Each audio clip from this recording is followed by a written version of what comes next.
We're at Liberty University in the DeMoss building in classroom 2195. I'm Crystal Tomlinson, and today I am going to be discussing counseling and how it can bring about godly values. If you can look at the whiteboard here, I'm going to start out with a quote. It says, "Our pressing concern at the inception of the 21st century is that people are hurting and searching frantically for hope and new life.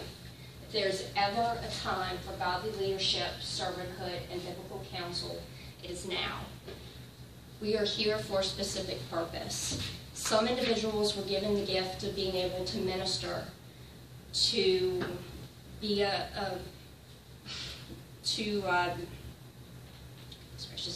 to organize or to lead in a business type setting. And some were given the ability to heal others that are hurting emotionally, that are hurting spiritually, and those individuals that can help the people that are hurting emotionally and spiritually are Christian counselors. Think about it for a minute. If you were in the shoes of a person who was hurting emotionally and spiritually, and they are in a current state of crisis or trans-crisis, how would you want to be helped? What would help you? Would it help you more so if you had a Christian counselor or if you had a secular counselor? I feel as though I can discuss this with you today because of my experiences in having a Christian counselor as well as secular counselors. Also because of my education so far at Liberty University as a psychology major with a cognitive crisis counseling. Even though psychology is a branch of medical science, the use of applied techniques in a morally and ethically Christian manner can be used to further God's kingdom and fulfill His plan for the counselor and the counselee. I will now validate my thesis by presenting to you the following 3 reasons for my view. As a Christian in the counseling field, one has the ability to plant the seed of the good news of the gospel into the heart of the individual who is going through crisis and has been through a trauma.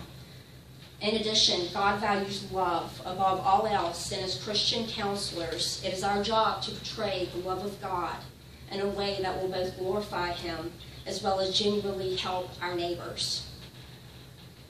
Lastly, it is important to remember that God values our faith in Him.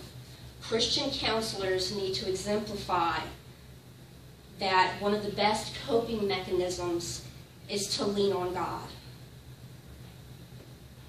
to deal with emotional upsets, and is to place faith in God, to talk to Him about your cares and worries and have faith that He will take care of you. The following points go into further credible detail as to how psychology and counseling can be used to promote godly living with thoughts, words, and actions. My main point: most importantly, as Christians in the counseling field, one has the ability to show the love of God, planting the gospel into the heart of the individual who was going through crisis and trauma. Jesus was the exemplary model counselor. He did not see His clients for just a few moments and then forget about him. He saw people's potentials, hopes, He spent time helping them work through life's problems and help them through the issues in an in-depth manner. He saw people's potentials and hopes despite all of their problems. Jesus was compassionate. He accepted and loved all individuals, male or female, Jew or Gentile alike, as they were. He gave them a sense of hope, of worth. He knew exactly what to say, what to do, and when to do it to meet their needs. He provided hope and encouragement and helped them accept their own responsibility. This is exactly what Christian counselors strive for, to be genuinely influential counselors just like Christ. Knowing He was the ultimate counselor, that He would not be here in the flesh forever, Jesus recruited and commanded the 11 remaining disciples in Matthew 28:19-20. Therefore go and make disciples of all nations, baptizing them in the name of the Father and of the Son and of the Holy Spirit, and teaching them to obey everything I have commanded you, and counseling to a lost and damaged, hurting soul. A Christian counselor is fulfilling the Great Commission, thus glorifying the Lord. In addition to planting the seed of the gospel in the hearts of those who are hurting, there are other various ways in which Christian counseling excels in glorifying and exemplifying God.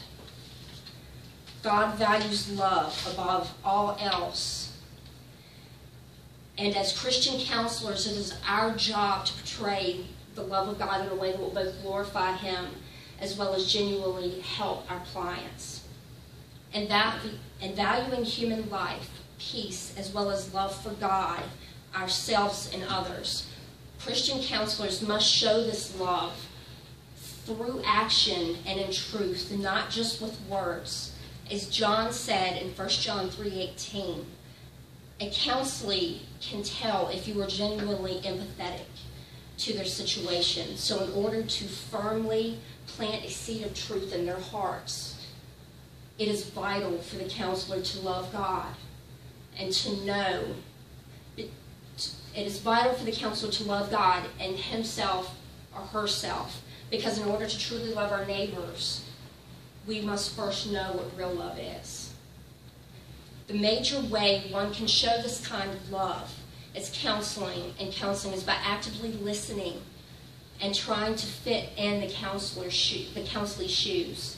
How would you act? How would you feel? How would you think? Marshall Rosenberg, a psychologist as well as the founder of a nonviolent communication, states, what is essential is our ability to be present to what's going on within, to the unique feelings and the needs of a person is experiencing in that very moment. This is crucial in the journey of helping and in growth. On top of what I've already discussed, Christian counselors also need to show that they rest their faith all on God in times of trouble, and in return, the Lord gives hope. Page 75 in Aubyn's text, Speech, Communication, and Redemptive Introduction, reminds us that God values our faith in Him. Christian counselors need to exemplify that one of the best coping mechanisms to deal with emotional upsets is to place faith in God and to talk with Him about your cares and worries. Christian counselors need to have faith that God's work will be fulfilled, especially with our clients and in their own lives. Just as Moses, Jacob, Abraham, and many others had perfect faith, so must we.